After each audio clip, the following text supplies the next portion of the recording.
Warning, spoilers ahead. What would happen if you had a Robin Hood story, but with all the characters as animals? Well, let's find out.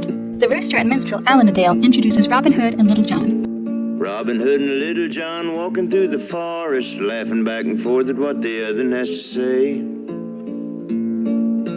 Reminiscing this and that and having such a good time. Oo-De-Lally, golly, what a day. They are wanted outlaws who rob from the rich to feed the poor. So far, they have been able to escape from the Sheriff of Nottingham and his men. The trouble all started with Prince John. His advisor, Sir Hiss, hypnotized his brother King Richard and tricked King Richard into leaving England and going on a crusade. With King Richard gone, Prince John was left in charge. He heavily taxes the poor so that he can keep all the money himself. Prince John does not have a kingly demeanor, a fact that is common knowledge and often mocked by others. But one day, the prince and his entourage travel through Sherwood Forest, catching the attention of Robin and Little John. They disguise themselves as lady fortune tellers. Prince John does not listen to Hiss's warnings and shoves him into a basket. Robin and Little John flatter Prince John, and he does not notice that he is being robbed, until it is too late. Unfortunately for Prince John, Little John noticed the gold hubcaps and stole them. In the town of Nottingham, we meet Friar Tuck. He is a kind badger who tries to help, but the Sheriff of Nottingham often undermines his work, taking whatever money he can. He even bursts in unannounced on a birthday party. Skippy received a farthing for his 8th birthday, which he did not even get the chance to hold. The sheriff even takes money from a blind beggar, but he doesn't know that the beggar is really Robin Hood. Robin Hood gives Skippy his bow and an arrow. Yes, just one arrow. Maybe he doesn't trust Skippy to have multiple arrows. He also gives Skippy his hat. Skippy goes out to try his present, and Robin gives the widowed mother some money. Skippy shoots the arrow too high, and it ends up behind the castle walls where Prince John lives. When Skippy sneaks in to get his arrow, Maid Marian sees him. She invites the other children in. They ask her if she is going to marry Robin Hood, since they were childhood sweethearts. She left for London several years ago and has not seen Robin since. Maid Marian and Lady Cluck play with the children. Later, Maid Marian tells Lady Cluck that she still loves Robin, but thinks that he has forgotten her. Except Robin clearly hasn't forgotten and is daydreaming about her. Little John wants Robin Hood to sweep her off her feet, but Robin thinks he has nothing to offer her. I'm serious, Johnny. She's a high-born lady of quality. So she's got class. So what? I'm an outlaw, that's what. That's no life for a lovely lady always on the run. What kind of a future is that? Friar Tuck tells Robin and Little John that Prince John is hosting an archery tournament in Nottingham. They are uninterested, knowing it is most likely a trap. But when Friar Tuck mentions that Maid Marian would be disappointed if he didn't show, and that she will be giving a kiss to the winner, Robin immediately decides to go. It is indeed a trap for Robin Hood, but Robin Hood disguises himself as a stork and enters the tournament, fooling the sheriff.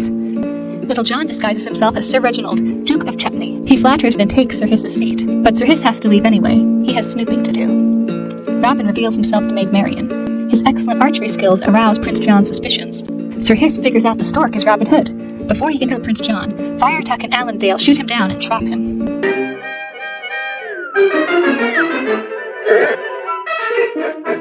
Unhand me, you...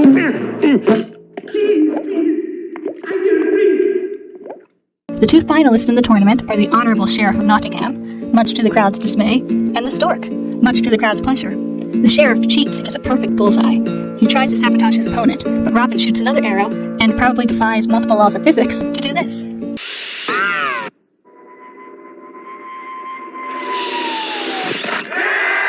Robin Hood goes to collect his prize. Prince John exposes him, and he is apprehended. Prince John sentences him to an immediate death. Marian begs Prince John to have mercy, stating she loves Robin. Robin returns her love. Prince John is unmoved by this, and orders that Robin Hood have his head chopped off.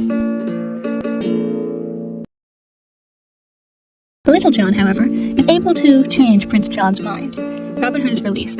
The sheriff figures out what is going on, and Prince John again orders that Robin Hood be killed. Robin, Little John, and even Lady Cluck fight the guards. Robin Hood swoops in and proposes to Maid Marian. The fight devolves into chaos with a rogue runaway tent, and ends with an impromptu football game.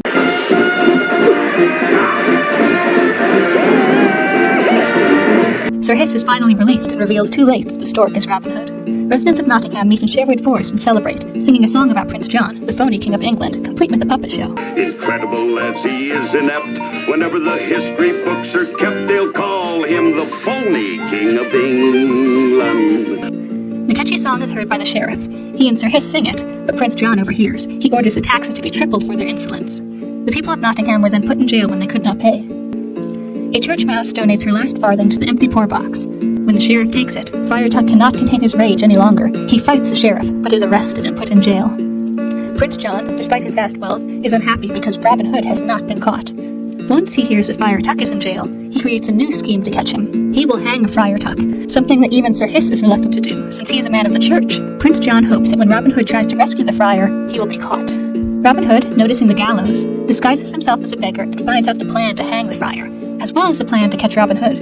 He realizes his best plan would be to have a jailbreak that night. Robin Hood and Little John successfully sneak into the castle, which leads Robin Hood to don yet another disguise. While Little John releases the prisoners, Robin Hood robs Prince John.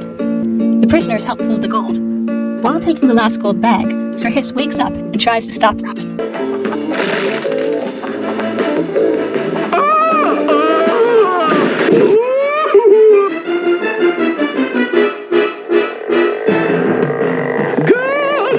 The noise alerts the guards. Most of them are able to escape, but as Robin goes back to rescue the last one, he is trapped in the castle. He hands the baby to Little John and tries to escape, but is trapped in the tower with the enraged sheriff.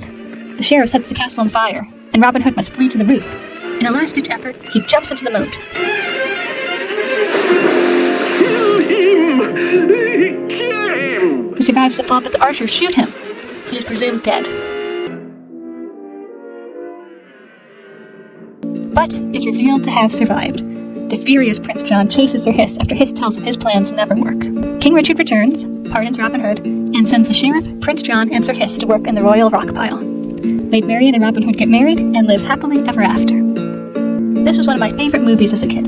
It's a Robin Hood story with a lot of lighthearted fun. However, the animation is nothing to write home about. Perhaps the animation was a bit rushed. There is recycled footage from Snow White, the Aristocats, and the Jungle Book. You can watch this video here for all the examples during the Phony King of England song. There's even footage within this film that is used twice. There are plenty of goofs as well, which IMDb probably has the most comprehensive list of those. So I would personally give this movie an 8 out of 10. You would probably like it if you're looking for something silly and fun. If you're looking for something more well-made, you will not enjoy this as much. Anyway, thanks for watching.